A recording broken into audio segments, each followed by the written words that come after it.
contada pelo meu trisavô.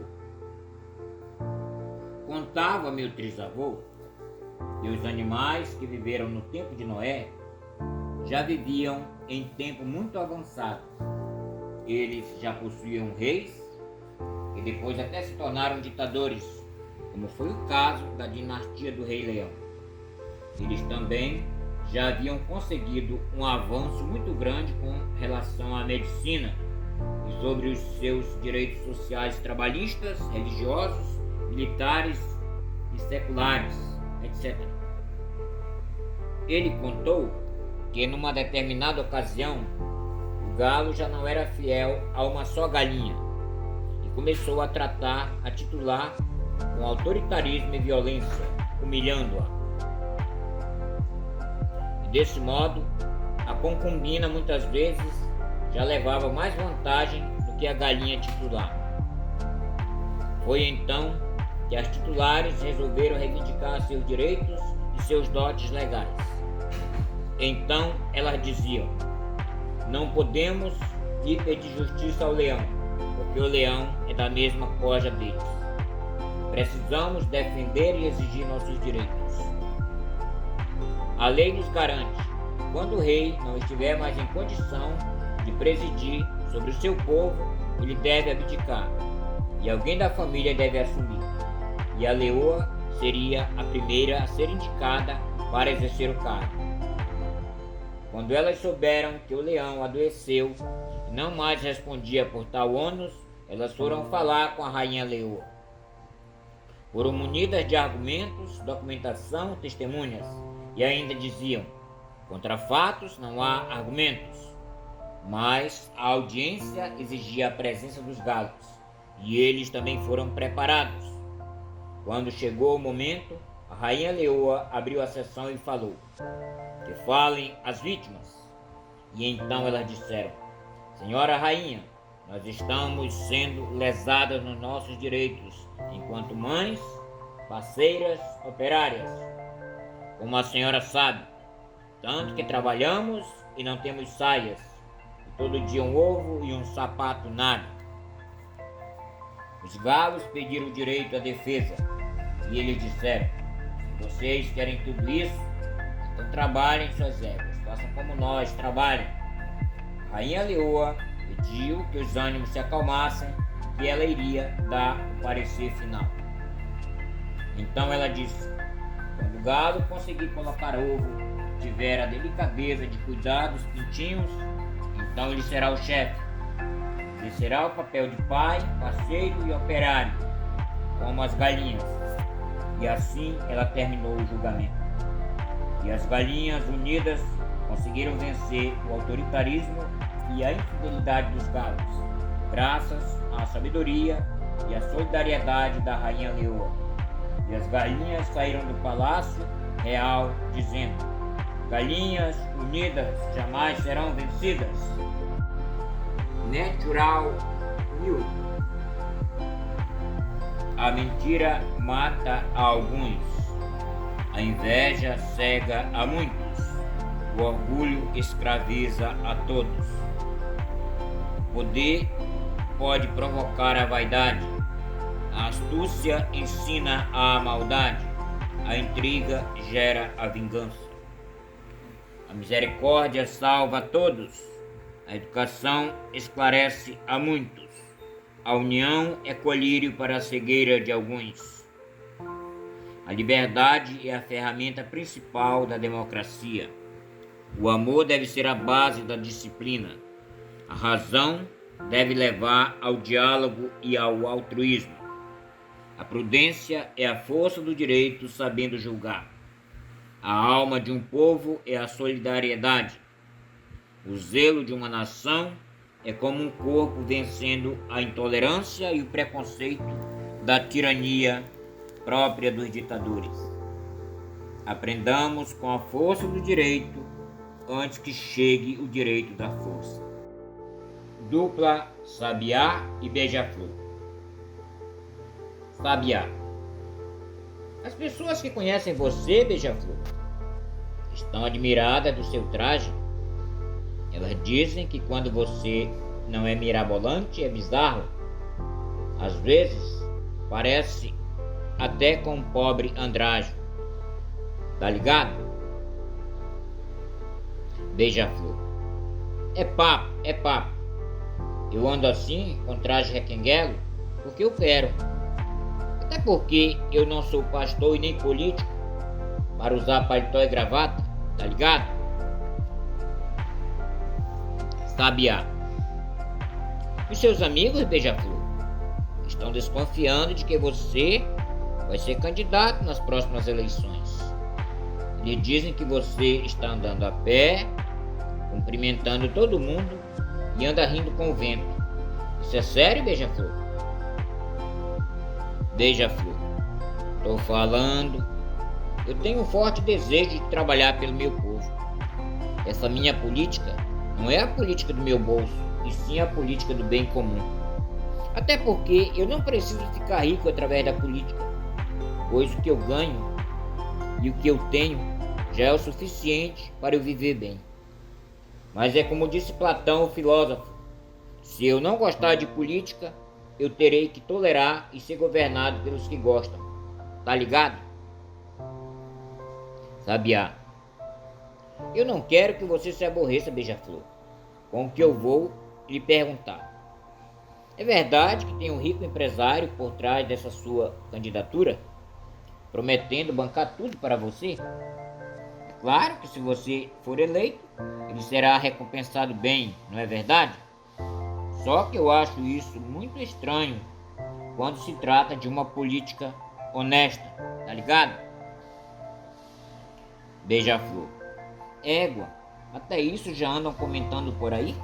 Será que tem alguém querendo me prejudicar? Logo eu que sou tão bonzinho, tá ligado? Sabiá. Eu tenho um grupo forte para enfrentar essas próximas eleições, Beija-flor. Só que eu quero te propor um acordo. Se você quiser nos apoiar, nós te ofereceremos uma recompensa bem gorda, que você não irá se arrepender. Porque é como se diz no bom linguajar amazonense, quando alguém leva vantagem em alguma coisa. Você ainda está pegando um boi. Por isso pegue logo, rapaz, antes que apareça outro e aceite, tá ligado? Beija-flor. Rapaz, Sabiá, de primeiro, como você bem falou, que diz o amazonense, isso ainda não era considerado politicagem e nem estratégia maquiavélica. Mas hoje, Sabiá, todo mundo já estudou e sabe o que é política e política ortodoxa. Hoje qualquer menino sabe o que é retórica e sabe também argumentar como quem foi alfabetizado em letras, direito e filosofia, tá ligado? Sabiá, agora eu vi Beija-flor querendo ensinar o padre a vestir a túnica. Será que você não sabe que na política, segundo Nicolau Maquiavel, vale tudo, só não vale perder? Será que você não se garante? E também já foi ludibriado por essas ideias platônicas, idealistas, disfarçadas de dogmas pregados pela Igreja Católica, que alguns conservadores até chamavam de comunismo marxista? Isso no passado, alguns estudiosos reformistas da Igreja Católica já chamavam de pietismo balofo, fanático e alienado, tá ligado? Beija-flor. Desculpe aí, Sabiá. Eu só estava querendo ajudar você. Me desculpe se em alguma coisa eu o ofendi. Tudo que eu queria era fazer de você um grande político. Mas eu percebo que você também sabe o que é filosofia e teologia. Desculpe-me. Aí, foi mal. Da próxima vez eu procurarei ser mais amistoso e diplomático nas minhas respostas. Mesmo assim, obrigado pela sua tolerância e compreensão. Minha vida vale mais do que R$1. Certa vez, um bondoso pastor resolveu sair da rotina do seu dia a dia. Quis aprender com os animais, com o universo e com a natureza. Mas antes de começar tal empreitada, precisou passar por um lanche. para reforçar a alimentação para a viagem. Então, quando chegou naquele lugar, o ambiente estava pacífico e tranquilo. Parecia até com a visão que teve o profeta Isaías sobre o novo céu e a nova terra, em que o lobo e o cordeiro pastariam juntos. A partir da minha chegada, sou esse pastor que está narrando. Começou então uma contenda. Alguém ousou dizer que o dinheiro não era tudo, e outro rebateu que o homem sem dinheiro não vale nada. Foi quando começou o debate, com as devidas argumentações prós e contras. Pois, se assim não fosse, o próprio Mestre Jesus Cristo não teria ratificado no seu Evangelho: não podeis servir a Deus e ao dinheiro. O apóstolo Paulo também, dando continuidade à missão de Jesus, afirma: tem gente que pensa que a piedade, religião, é grande fonte de lucro. E ainda, se não trouxemos nada para o mundo, e dele nada podemos levar. E acrescentou que a raiz de todos os males é o amor ao dinheiro. Até então, eu tinha aprendido que o homem sem Deus não é um homem feliz, que Deus é o nosso bem mais precioso, pois com a graça de Deus vem a prosperidade em tudo, inclusive a saúde do corpo e da alma. Então, um dos garçons consolou-me e disse-me: sua alma vale mais do que R$1.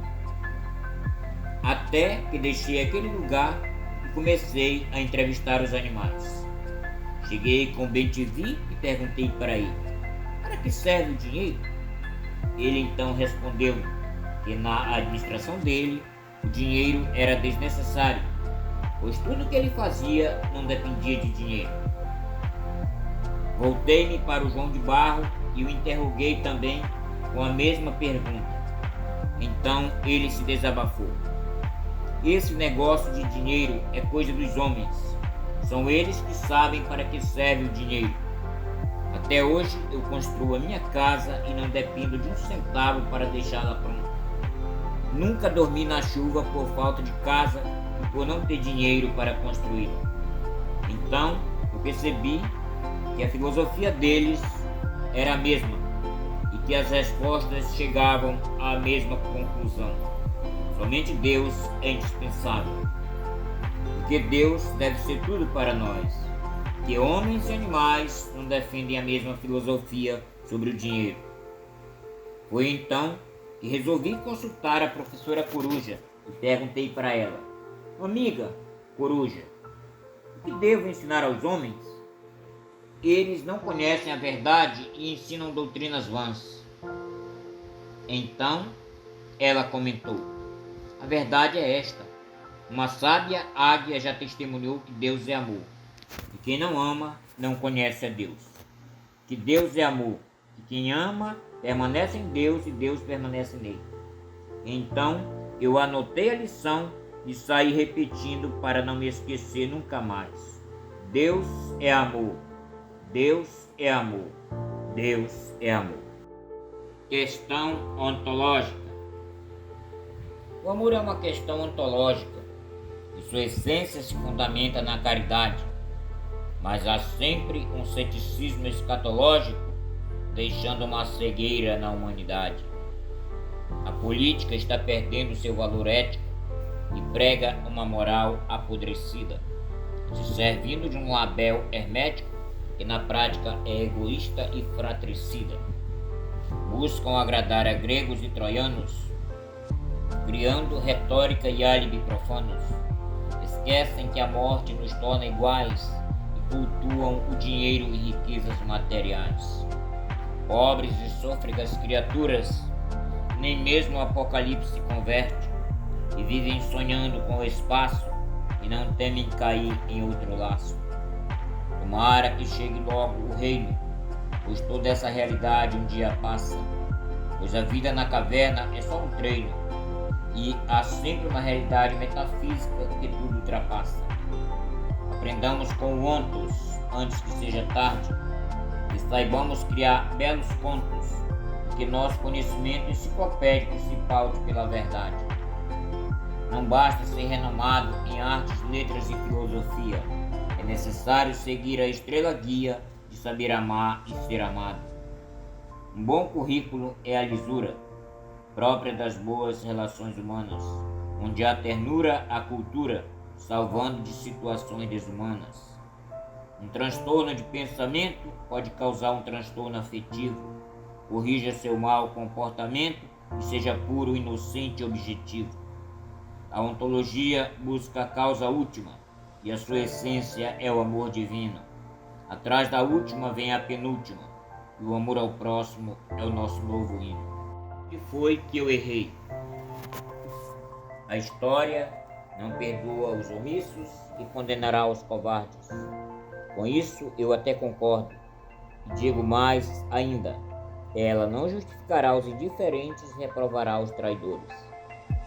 Deixando o planalto e se voltando para a planície, alguém exortou assim: ai de vós, soberbos e patricidas, condenais os homossexuais efeminados, dizeis que eles já estão no inferno, porque com o fundamentalismo bíblico vocês se acham donos da verdade, se esquecem de que muitos de vocês são adúlteros, egoístas e homicidas, e ainda se colocam como profeta de aluguel. Vocês já receberam os vossos injustos salários, poder, aplausos, dinheiro, toda espécie de riquezas materiais. Segundo, ai de vós que se dizem evangélicos e que trocaram Jesus Cristo e a palavra dele pela palavra mentirosa e arrogante dos políticos e pastores mercenários. E a exemplo dos fariseus e doutores da lei, os tempos de Israel ficam antecipando o juízo final, pensando que Jesus Cristo não está governando a sua igreja pelos santos profetas e ministros, homens doutos pelo Espírito Santo. Bem falou Ulisses Guimarães a respeito de vocês. Mais miserável do que os miseráveis é a sociedade que não acaba com a miséria. Vocês ficam adorando o verde e amarelo da bandeira brasileira e ficam ameaçando derramar sangue com uma política capitalista, ditatorial e anticomunismo. Não veem os pobres passando fome e sem terem condições dignas para viverem como os verdadeiros evangélicos de Jesus Cristo. Terceiro, mais do que a Covid-19, ou seja, o coronavírus, que vocês temem é perderem os palacetes de vocês e o exorbitante salário que vocês recebem. E por 1 quilo de alimento, vocês mandam prender e até matar os pobres, e muitos deles são até usuários de drogas e deficientes das periferias nas grandes cidades. Por isso eu digo a vocês, o tempo mudou. Os lobos fizeram uma bela maquiagem, mas continuam os mesmos. Continuam filtrando o mosquito e engolindo um camelo. Mas o tempo de vocês chegou. Quarto, por que vocês criam doutrinas em placas de igrejas e pastores conforme o capricho e o apetite de vocês? Vocês não suportam mais a sã doutrina e confundem o reino de Deus e a vontade de Deus com os cargos e o status do mundo e dos poderes deste mundo. E o fiel continue fiel e o infiel continue se deixando enganar. Bico de brasa do Brasil. Abaixo a subserviência e o obscurantismo. O que vocês foram ver na floresta? Um palácio com estilo colonial, construído no auge da borracha? Mas o que vocês foram ver? Um cacique manuseando uma metralhadora de longo alcance e alta precisão, em vez do antigo arco e da arcaica flecha? Mas o que vocês foram ver? Um pajé se exibindo num carro de luxo, usando roupas finas, fumando um baseado importado diretamente de Havana? O que vocês foram ver? Uma aldeia indígena fazendo a sua convenção religiosa e política para discutirem os novos rumos dogmáticos, doutrinários ou disciplinares do seu povo? Então o que vocês foram ver? Porém, os palácios pertencem aos colonialistas ávidos de lucros, aos latifundiários, como os grandes fazendeiros e donos de madeireira, e aos homens que exploram as riquezas materiais da terra. Eu digo-vos ainda, que, em nome do Evangelho, do patriotismo e de um nacionalismo extremista, racista, xenofóbico, muitos se aproveitaram para explorarem indígenas, negros, analfabetos e pobres em geral, e criaram uma civilização da violência e da ganância. E a fome, a nudez e a miséria tiraram e continuam tirando o direito do amazônico e do amazônida de participarem do banquete dos ricos e materialistas deste mundo, pois fizeram deles, desses povos amazônicos, os novos Lázaros da atualidade, que vivem pelas ruas das grandes metrópoles, mendigando água, pão, roupa e casa. Essa seria a apologia de Jesus Cristo, falando sobre João Batista para a Amazônia e para esse novo tempo. Papagaio falador da Amazônia. Entrevistando o excelentíssimo senhor fala muito. Primeiro, é verdade, senhor fala muito, e o senhor quer ser presidente da República?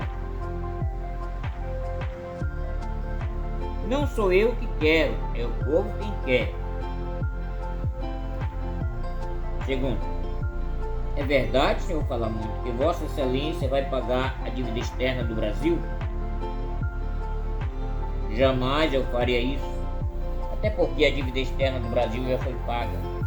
O que eu vou fazer é pagar a dívida interna. Isso eu prometo que vou fazer. Terceiro, o senhor fala muito. É verdade que Vossa Excelência vai trocar a operação tapa-buraco pela operação até nas quebradinhas eu chego? Isso é o pessoal da intriga e da oposição que andam dizendo essas coisas só porque eu somente chego nas ruas principais. Mas eu prometo que as quebradinhas também serão assistidas. Quarto, é verdade, senhor fala muito, que se o senhor for eleito, Vossa Excelência não deixará os estudantes queimarem os neurônios estudando a psicologia da política e dos políticos? Isso de psicologia estudando política é coisa de quem quer conhecer o político para além do gabinete, do comitê e do palacete dele. Isso não me interessa. Quinto, e agora, para esse pleito que se aproxima, o que Vossa Excelência promete aos seus eleitores para mudar a política dos velhos padrões? O que eu posso prometer e sei que poderei cumprir é falar menos e trabalhar mais. Sexto, o que o senhor promete favorecer para mudar a vida do pobre, que é conhecido como boia fria? Eu prefiro não usar essa terminologia, porque já é muito arcaica. Eu prefiro denominá-la como BO, ou seja, boia de ontem.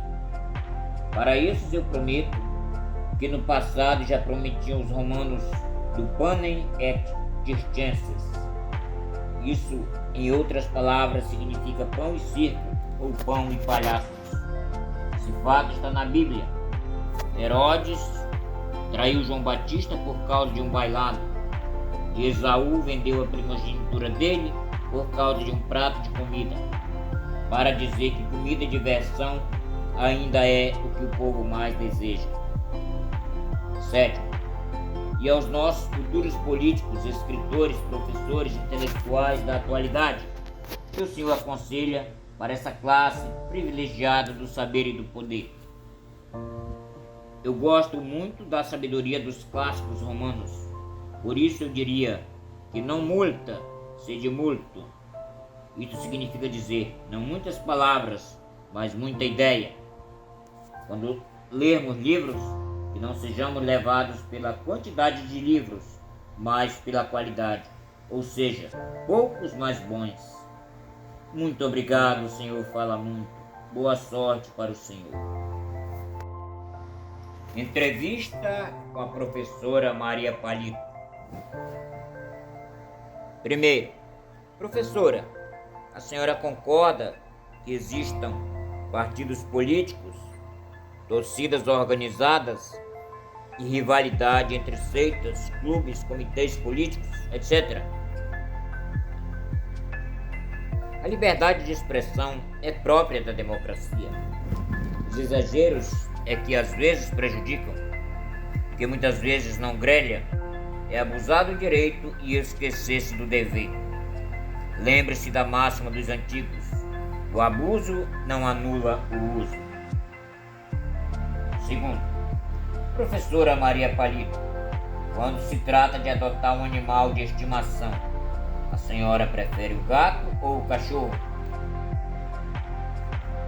Meu amigo, tanto o gato quanto o cachorro são úteis em uma casa, desde que os donos saibam administrá-los. Tem gente que acredita que só no truque é que as coisas funcionam bem. Tipo assim, precisamos falar para o cachorro que quem come calado come mais. Para o gato devemos dizer: coma, mas coma calado, pois ambos são amigos e sentem fome. Terceiro, professora, a senhora que é pedagoga, socióloga, psicóloga e defende a antropologia nas escolas, o que a senhora acha da gíria? Ela contribui culturalmente para a sociedade ou ela é uma deficiência e uma vergonha que afronta as instituições tradicionais? Seria mais cômodo para a minha pessoa não responder essa sua pergunta e simplesmente dizer: vaza daqui, debara, vá procurar a sua turma.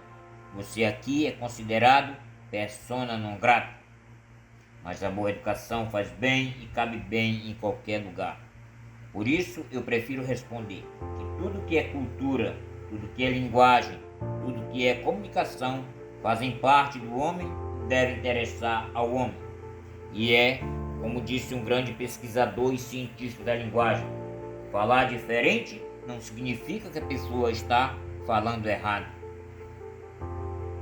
Quarto, professora, como a senhora entende as expressões cada paca na sua roça? Em caminho de paca, tatu caminha dentro?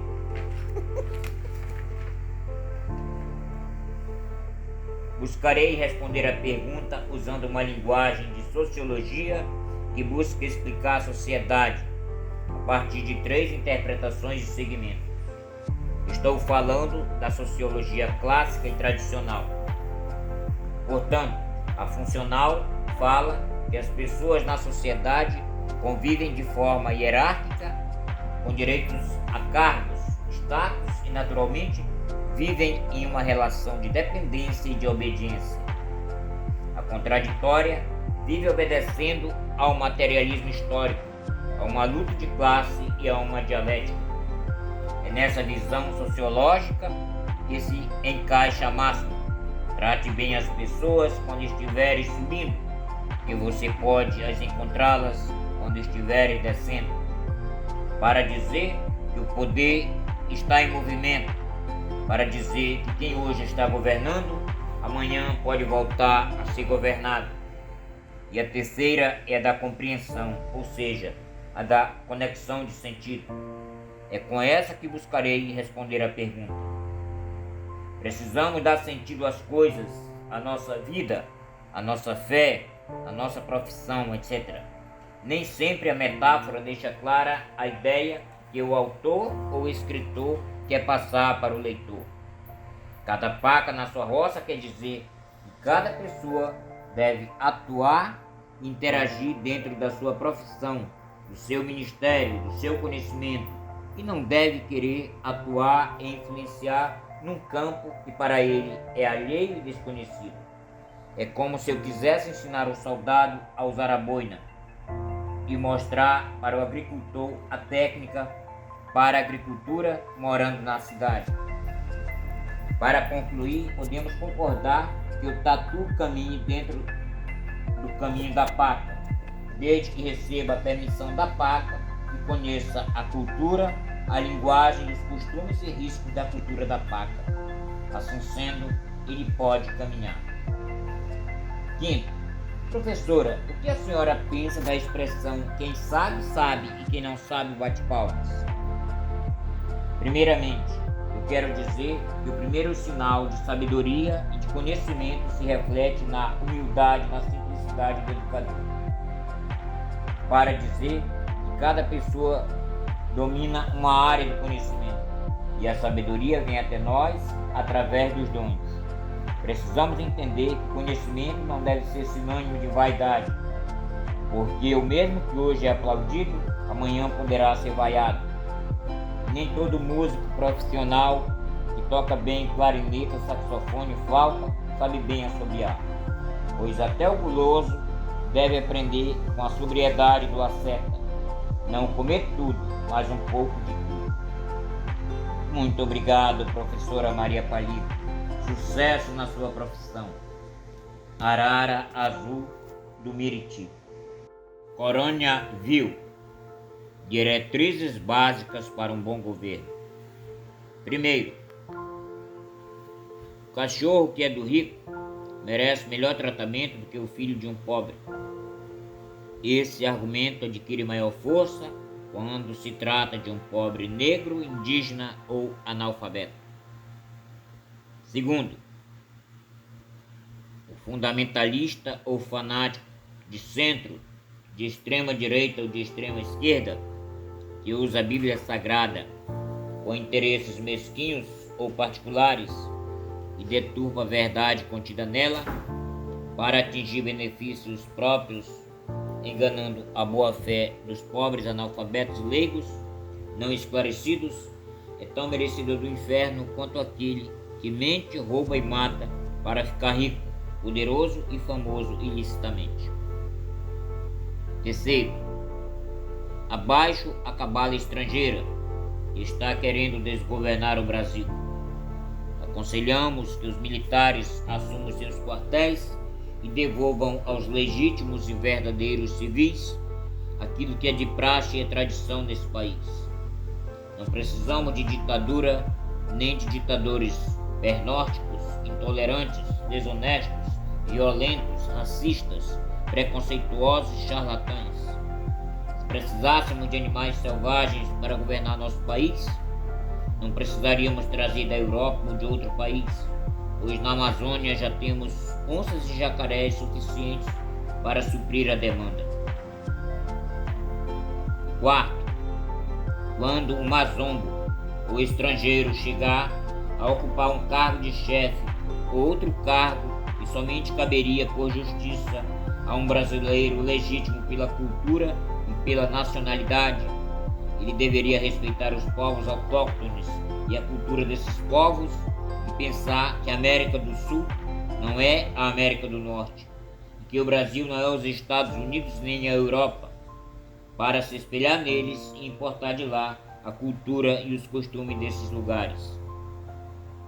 Quinto, fazer a catequese dos indígenas, eu até concordo que seja próprio de italianos, mas será que no Brasil não existem mais políticos honestos, amistosos, diplomáticos, competentes, que possam governar esse país?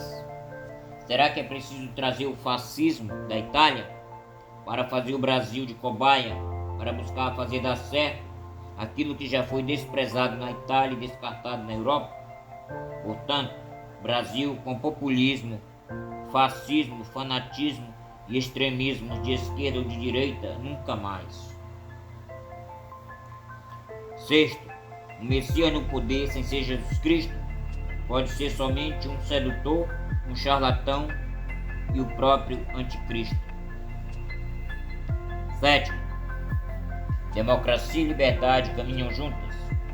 Para saber se um governante é fiel ao juramento dele diante de Deus e diante da nação, e se ainda funciona e prevalece a obediência à Constituição que ele se comprometeu a obedecer, e se ainda defende o Estado democrático de direito.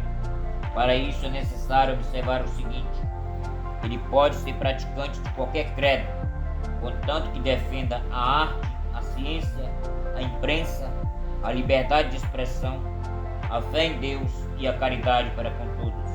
Agindo assim, ele poderá governar sem temor e sem tremor.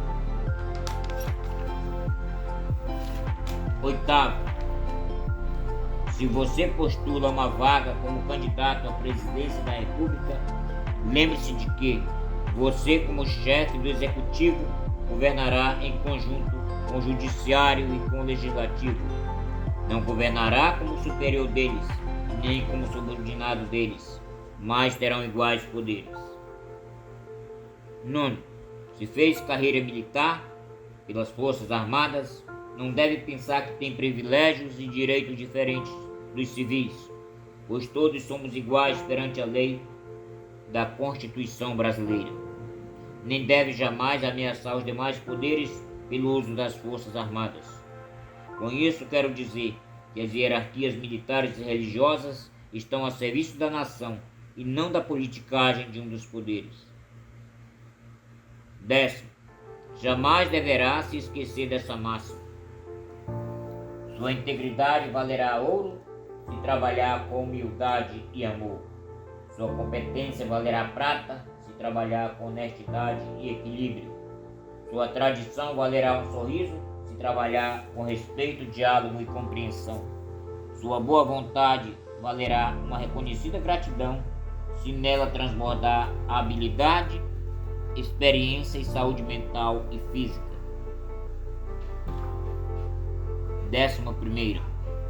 O chefe de Estado não deve acusar a população de traição, tumulto, separatismo e subversão, quando ele já provou que ele é indigno, infiel e incompetente para administrar um país continental de cultura universal e original, fácil para ser admirada e difícil para ser explicada e traduzida. Por isso, quando não se sabe explicar o mistério de uma cultura, deve-se no mínimo respeitá-la. 12. Antes de proibir ou de coibir algo, o presidente da República deve fazer um exame de consciência para saber onde é que ele está pecando contra a vida, contra a liberdade e contra a democracia. Todos os chefes de Estado, quando são inteligentes e honestos, agem assim. Esse é o nosso ato institucional da cultura cabocla amazonense.